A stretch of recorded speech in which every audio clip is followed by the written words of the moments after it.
Hallelujah. कैसे हैं सब लोग? अरे हंसो। हालेलुया।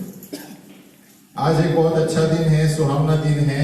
हम पढ़ रहे हैं, बधाई देते हैं अर्जुन बोई ने, बराबर है, और पिंकी शिंदे को उनकी शादी की प्रतिज्ञाओं पर हम, है ना, स्वागत करते हैं। इसलिए जिसे परमेश्वर ने जोड़ा है कोई अलग नहीं कर सकता। हालेलुया। तो आज हम उसी पे गौर करेंगे। देखो, शादी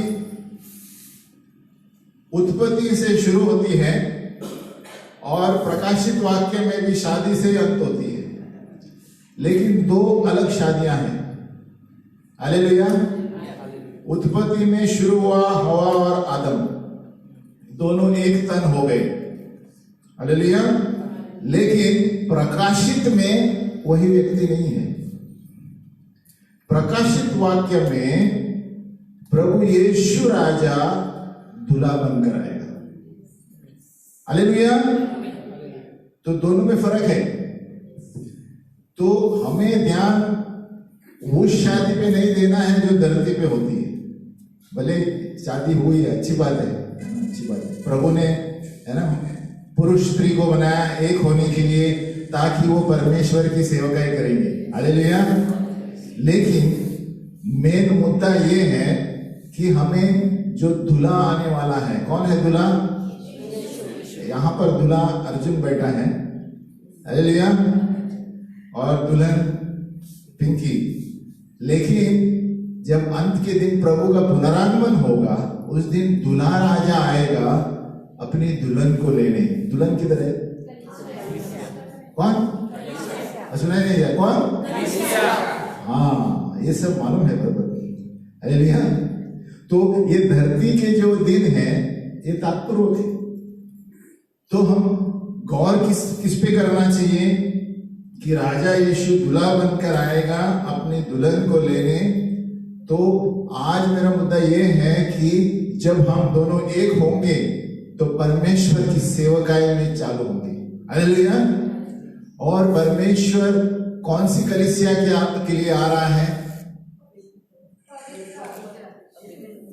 फुटबॉल खेलने वाली, पिक्चर देखने वाली, फिर पवित्र कलीसिया, है ना। पवित्र कलीसिया के लिए प्रभु यीशु मसीह दूल्हा बनकर आने वाला है। तो दुल्हन सज संवर कर आती है, दूल्हा आने वाला है। तो दुल्हन कभी भी देखा आपने दूल्हा ने सजाया है? ऐसा है? कौन बोला? हाँ। तो दुल्हन को सजाती कौन है? खुद संवर कर आती है ना, घर से।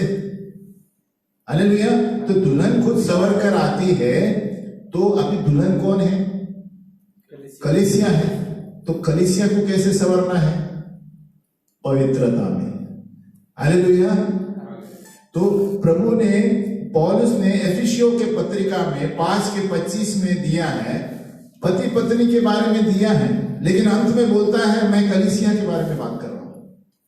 मतलब हमें इतनी गंभीरता से अपना जीवन जीना है। जब हम सिर्फ पिंकी और इसके लिए नहीं बोल रहे, अर्जुन के लिए, सभी जो शादीशुदा है और जो शादीशुदा नहीं भी है वो दुल्हन है। हालेलुया। है ना। यानी बबलू भी दुल्हन है, दीपक भी दुल्हन है, दीपक शादीशुदा है। हालेलुया। तो मैं भी दुल्हन हूं। प्रभु यीशु मसीह के लिए हम सब दुल्हन है, वो हमें लेने आने वाला है। तो सवाल ये है कि हमें रहना कैसे चाहिए। क्यों? जैसे सिस्टर ने अभी बताया कि आने के दिन और भी खतरनाक रहेंगे, लेकिन जो परमेश्वर के वचन में रहते हैं उन्हें कुछ नहीं होगा।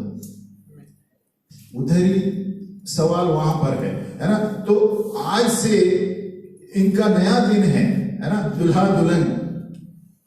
लेकिन परमेश्वर चाहता है कि हम सभी लोग परमेश्वर की महिमा करें, है ना। आज से नया दिन है उनका। सभी चीजें नहीं होगी, तो अलग अलग परिवार से आते हैं, है ना। उनका चरित्र थोड़ा ये होगा, उनका चरित्र, लेकिन दोनों को मिलना है। हालेलुया। लेकिन सब कुछ परमेश्वर की महिमा के लिए, है ना। और नीति वचन क्या देता है? नीति वचन 9:10 यहोवा का भय मानना बुद्धि का आरंभ है ना। अभी लोग अपना घर बनाएंगे, सभी लोग अपना घर बनाते हैं ना शादी के बाद, लेकिन नीति वचन क्या कहता है? सच्चा घर कौन सा है? जो बुद्धि और समझ से बनाया गया है। हालेलुया। चार दीवारें घर नहीं होता, लेकिन जो बुद्धि और समझ से बनाया गया है वो घर है। ये नीति वचन में ही है ना, दिया गया है कि घर, नीति वचन 24:3, घर बुद्धि से बनता है और समझ के द्वारा स्थिर रहता है। यानी हमें एक दूसरे को समझना है। बुद्धि से, कौन सी बुद्धि? अभी बुद्धि का डेफिनेशन क्या है? बुद्धि का डेफिनेशन क्या है? बोलो।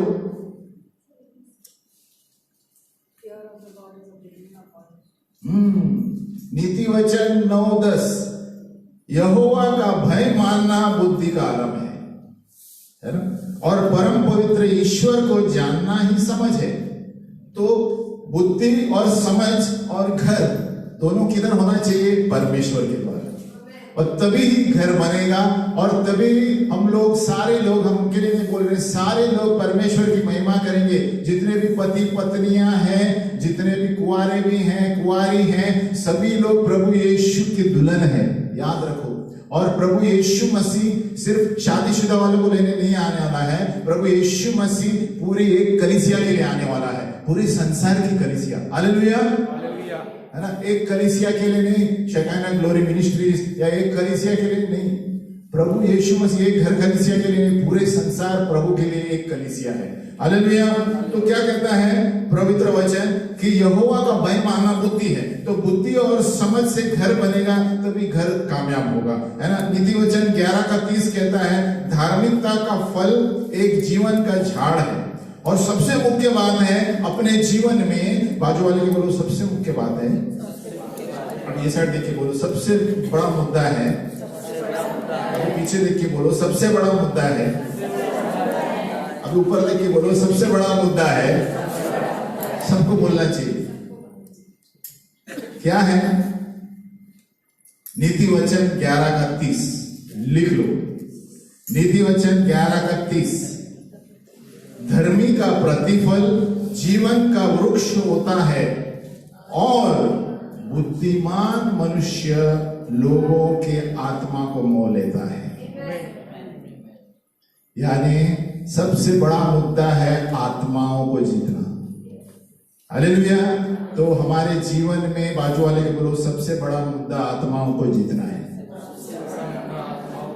अच्छी साड़ी पहनना नहीं है ना, अच्छा सूट पहनना नहीं है, तो पहनना चाहिए, लेकिन हमारा हृदय होना चाहिए आत्माओं को जीतना। देखो लिखा है, इंग्लिश में सही दिया है, he who wins souls is wise। यानी जो आत्माओं को नहीं जीतता है वो मूर्ख है। हालेलुया। उसका मतलब ऐसा हुआ ना कि जो आत्माओं को नहीं जीतता है, दुनियादारी में घूमता है और आत्मा के बारे में फिक्र नहीं है, कलीसिया में आके जाता है, वो मूर्ख आदमी है। बाजू वाले के बोलो, वो मूर्ख आदमी है। क्योंकि प्रभु यीशु उन्हीं को देखेगा जो आत्माओं को जीतता है। तुमने बड़ी बड़ी ट्रॉफियां जीती होगी, तुमने बड़े बड़े फुटबॉल ट्रॉफी जीते होगे, प्रभु यीशु बोलेगा ये क्या है, मैं नहीं जानता। प्रभु यीशु बोलेगा मेरे लिए कितने आत्माओं को स्वर्ग में लाया ये बताओ। तो शादी का मतलब क्या है? प्रभु यीशु दूल्हा राजा दुल्हन लेने आएगा। इसमें सिर्फ अर्जुन और पिंकी शामिल नहीं है, सब लोग शामिल है।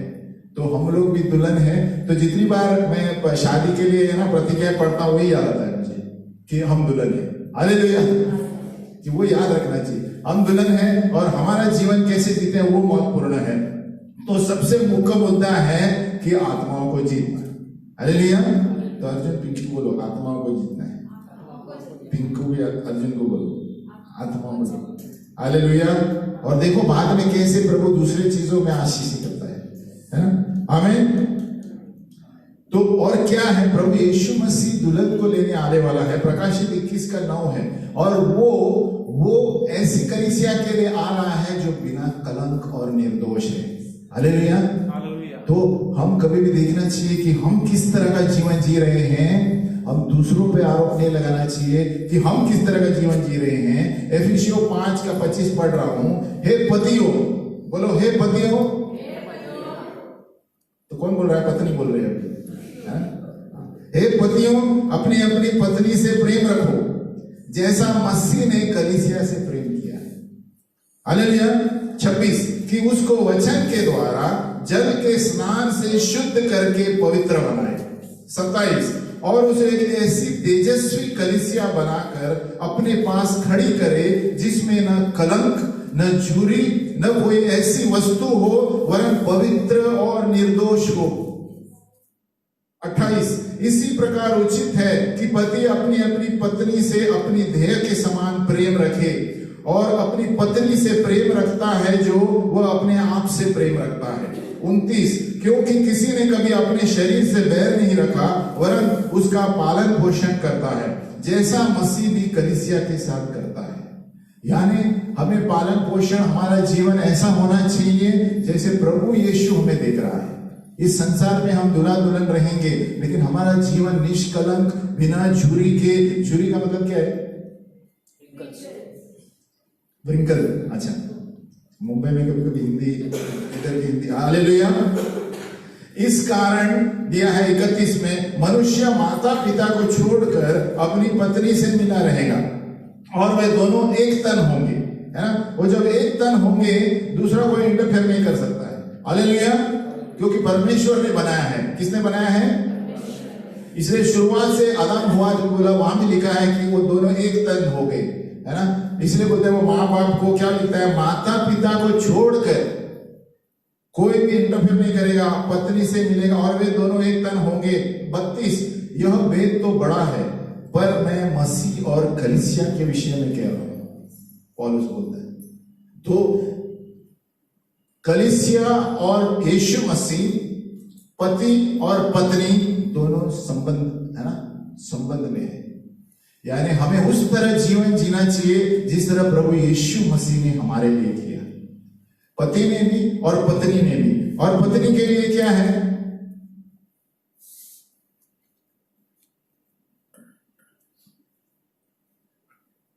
नीति वचन 12:4 भली स्त्री अपने पति का मुकुट है। क्या है? हाँ, नीति वचन 12:4 भली स्त्री अपने पति का मुकुट है, परंतु जो लज्जा के काम करती है वो मानो उसकी हड्डियों के सड़ने का कारण है। देखो कैसे कैसे वचन है प्रभु के। यानी हमें दोनों को ऐसा रहना है, पति पत्नियों को, कि कोई किसी का दोष निष्कलंक रहना चाहिए, है ना। एक को अपने आप से बड़ा नहीं सोचना चाहिए। जैसे यीशु मसीह हमसे प्रेम करता है वैसे करना है। हालेलुया। क्यों? और मैं इनके लिए नहीं बोल रहा हूं, ये सबके लिए है। क्योंकि बहुत बार हम, है ना, यीशु ने हमारे लिए क्या किया बोल जाते हैं और सब अपना अपना मर्जी के अनुसार चलते हैं। हालेलुया। तो और एक चीज है, और एक मुद्दा महत्वपूर्ण है। एक तो आत्माओं को जीतना बुद्धि, है ना। क्या पढ़ा हमने? वो व्यक्ति बुद्धिमान है जो आत्माओं को जीतता है। जोर से बोलो, वो व्यक्ति बुद्धिमान है जो आत्माओं को जीतता है। तो हमारा शादी हो न हो, प्रभु यीशु मसीह दुल्हन यानी कलीसिया को लेने आने वाला है कि देखने के लिए आपने कितने आत्माओं को जीता। आमीन। और कुछ नहीं देखने वाला है आप कितने, आप MBBS पढ़े नहीं पूछने वाला है। उसका मतलब ये नहीं पढ़ाई लिखाई मत करो। तो बोले मास्टर ने बोला पढ़ाई लिखाई करो, लेकिन जब आप प्रभु को पहला स्थान देंगे ना, वो MBBS को प्रभु और ऊंचाई पर लेगा। आप उसमें प्रभु का इस्तेमाल, प्रभु आपको इस्तेमाल करेगा। जब आप प्रभु को पहला स्थान देंगे तो आपकी नौकरी में आपको प्रमोशन मिलेगा, क्योंकि परमेश्वर की उपस्थिति है। तो जब हम आत्माओं को जीतेंगे ना, यानी परमेश्वर का राज्य खोज रहे हैं, तो प्रभु कहता है पहले मेरे राज्य और धार्मिकता को खोजेंगे तो रोटी, कपड़ा और मकान आपके पीछे आएगा। हालेलुया। तो हमें भागने की जरूरत नहीं है, पैसा आपके पीछे आएगा, सब कुछ आएगा, है ना। लेकिन दुनिया उल्टी चलती है, लेकिन उनको पता नहीं। इसलिए आज के दिन में लोगों को हिला रहा है प्रभु कि वो लोग पश्चाताप करके जीवन देखे कि बचाने वाला वचन है, पैसा बचा नहीं सकता। हालेलुया। तो क्या लिखा है एफिसियों में कि मैं कलीसिया के बारे में बोल रहा हूं, है ना। तो जैसे मैंने बताया, इतिहास शुरू हुआ शादी से, लेकिन खत्म कहां होने वाला है वो वहां पर ध्यान देना है। खत्म होने वाला है यीशु राजा दूल्हा। बहुत सारे गाने हैं ना, कौन से गाने हैं? दूल्हा राजा आएगा कन्या को लेने, है ना? तो वो ध्यान रखते हुए जीवन जियो। सभी पति पत्नियों और जो भी होने वाले हैं शादी, बबलू और जो भी डैनियल, सभी लोग, है ना, सभी लोग वो ध्यान रखो कि आत्माओं को जीतने वाला पति या आत्माओं को जीतने वाली पत्नी चाहिए, है ना? नहीं तो आप फंस जाएंगे। क्योंकि दुनिया में बहुत सारे लोग अपने आप को शाणे समझते हैं और बोलते हैं नहीं हम बाद में बदलेंगे, ऐसा वैसा नहीं होता है। क्या गारंटी है? बाद में एक बार फंस गया तो फंस गया ना, बाद में रिवर्स में अंगूठी पहनाएंगे। हालेलुया। तो हम जब शादी करते हैं तो सोच समझ कर करना चाहिए कि जो आत्माओं को जीतने वाला है वो बुद्धिमान व्यक्ति है। हालेलुया।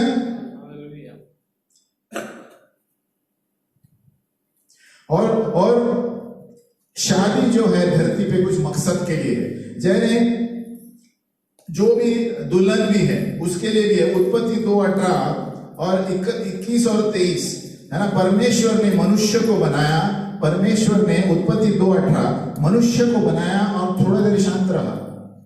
परमेश्वर ने मनुष्य को बनाया, थोड़ा देर शांत रहा कि वो देखना चाहता था कि वो एहसास करे कि मैं अकेला हूं, मुझे कोई साथीदार चाहिए। आप पढ़ेंगे उत्पत्ति, गौर से देखो, बहुत समय के बाद पत्नी आती है, हवा आती है, और था कि संगति के लिए कोई चाहिए, है ना? वो अनुभव करना चाहता था, परमेश्वर ने अनुभव देना चाहता था कि मैं अकेला हूं, मुझे कोई साथीदार की जरूरत है। और उसके बाद उन्होंने अपनी पसली से, किसकी पसली से? हाँ, तो उसकी पसली से बना, इसलिए दोनों एक तन है। इसीलिए दोनों एक तन बोला जाता है, क्योंकि, है ना, आदमी स्त्री, पुरुष स्त्री। तो इसीलिए, और एक बार भूल जाऊंगा, मेन मुद्दा यह है कि एक आदमी को पहचाना जाता है या एक बच्चे को भी पहचाना जाता है। पता है, एक जब बच्चे का आप बर्ताव देखेंगे तो व्यक्ति बोलेगा हाँ इसका माँ बाप कौन है मैं जानता हूं। समझ गया मैं क्या बोल रहा हूं? एक बच्चे का चरित्र देखेंगे तो वह आदमी समझ जाएगा कि मुझे माँ बाप की देखने की जरूरत नहीं है। हालेलुया।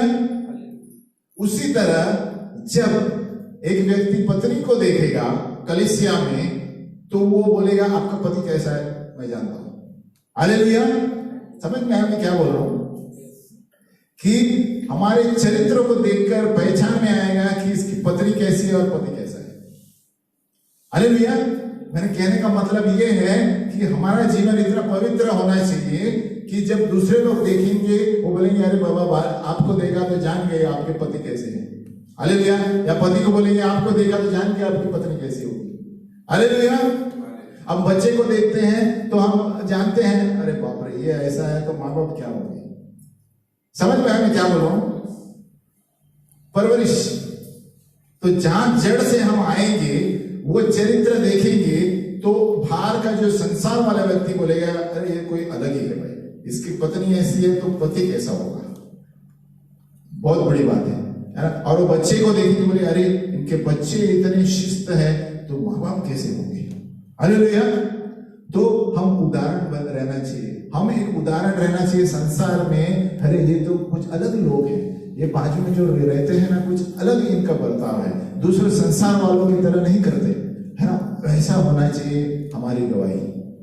तो प्रभु क्या कहता है कि मैं एक निष्कलंक दुल्हन के लिए आ रहा हूं, बिना चूरी के निष्कलंक। और नंबर 1 पति पत्नी के बीच में संबंध, उनका कमिटमेंट होना चाहिए। प्रभु यीशु मसीह ने अपने कलीसिया को बिना किसी शर्त में दे दिया, बराबर ना? बिना किसी शर्त में अपने हाथ फैलाए। तो इसे कहता है कि हम पति पत्नियों भी एक दूसरे को ऐसा ही सेवकाई होना चाहिए, बिना किसी शर्त के, है ना? पूरी अपनी तरह को बलिदान करते, है ना? कोई भी चीज पीछे नहीं रखनी चाहिए, है ना? इसीलिए पति पत्नी हम सब लोग यीशु के आने से पहले ऐसी सेवकाई होनी चाहिए जैसे प्रभु यीशु ने कलीसिया से की है। हमें जांचना चाहिए अपने आप को, क्या हम ऐसा कर रहे हैं? नंबर 2 सावधानी से तैयारी, है ना? दुल्हन ने अपने आप को तैयार कर लिया है ना? प्रकाशित वाक्य में दिया है। ये दुल्हन कौन है? अपने आप को तैयार करना यानी धार्मिकता के काम में इस संसार में जाना। है ना। वो कपड़े हैं क्या आपके? क्या चकाचक कपड़े पहन के आके कुछ नहीं होता, लेकिन आप जो अंदर कैसा है प्रभु देखता है। ये अंदर की बात है। बाजू वाले बोलो अंदर की बात है। तो प्रभु आपके कपड़े को नहीं देखेगा, प्रभु आपके अंदर में मकसद क्या है वो देखेगा। तो दूसरा मुद्दा ये है कि हमारे धार्मिकता के काम परमेश्वर उसको आने वाला है। इसलिए प्रभु ने कहा पहले मेरे राज्य और धार्मिकता को खोजो, फिर ये सारी चीजें आपकी हो जाएंगी, आपके पीछे होगी।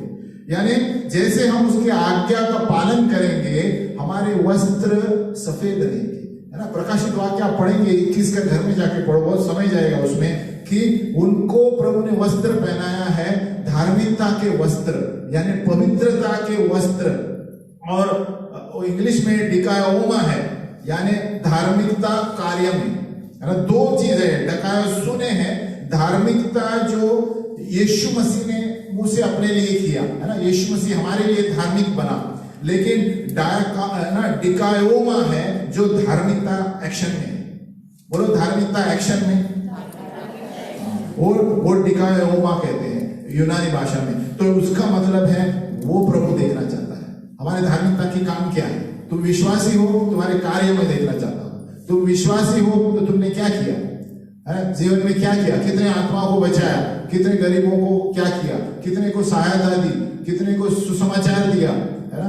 तो ये हमारे वस्त्र प्रभु देखेगा, है ना। तीसरी बात वो जो एकता है जो फल लेकर आएगा, है ना। यूनियन ऑफ टू पीपल, यानी दो लोग संग होंगे, है ना। उसमें कलीसिया भी हम बात कर रहे हैं। यीशु मसीह और कलीसिया जब साथ में काम करते हैं तो आत्मिक फल आते हैं। हालेलुया।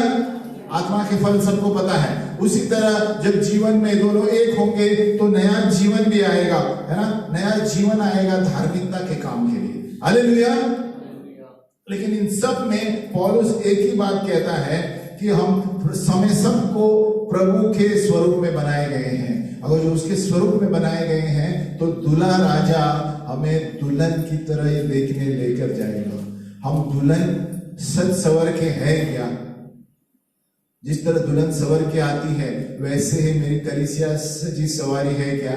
मेकअप से नहीं, जूते से नहीं, रेमंड का सूट से नहीं, लेकिन अपने धार्मिकता के कार्य क्या है, आपका पवित्र जीवन क्या है, आप व्यक्तिगत प्रार्थना क्या है, वचन कितना पढ़ते हैं, समय कितना देते हैं, ये कार्य है।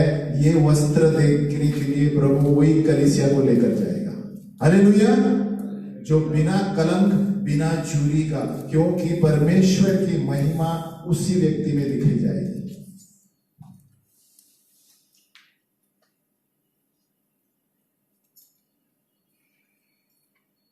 तो हमें याद रखना है, हम खड़े हो जाएंगे, हम प्रार्थना करेंगे कि हे पिता परमेश्वर, मेरे पीछे बोलिए, हे पिता परमेश्वर, हम धन्यवाद देते हैं प्रभु यीशु मसीह के लिए जो एक उदाहरण बनकर हमारे लिए इस धरती पर आया, और वो वही चाहता है कि हम एक कलीसिया दुल्हन बनकर अपने धार्मिकता के कार्य जो वस्त्र है उसी को प्रभु यीशु मसीह दूल्हा राजा देखने के लिए आएगा। हे पिता परमेश्वर, हमारी मदद कर, हमें अनुग्रह दे कि हमारा जो जीवन है इस संसार में कलीसिया का है, लेकिन हम एक दुल्हन बनकर यीशु के सामने पेश किए जाएंगे। हे प्रभु, हमें अनुग्रह दे और तेरे पवित्र आत्मा से भर प्रभु, कि हम अपना जीवन वचन के अनुसार प्रार्थना में, सेवकाई में और धार्मिकता के कार्य में लगे रहेंगे, और तब दूल्हा राजा दुल्हन को स्वर्ग में लेकर जाएगा। धन्यवाद प्रभु, धन्यवाद प्रभु यीशु, धन्यवाद पवित्र आत्मा। और सभी लोगों ने कहा, सभी लोगों ने कहा, सभी लोगों ने कहा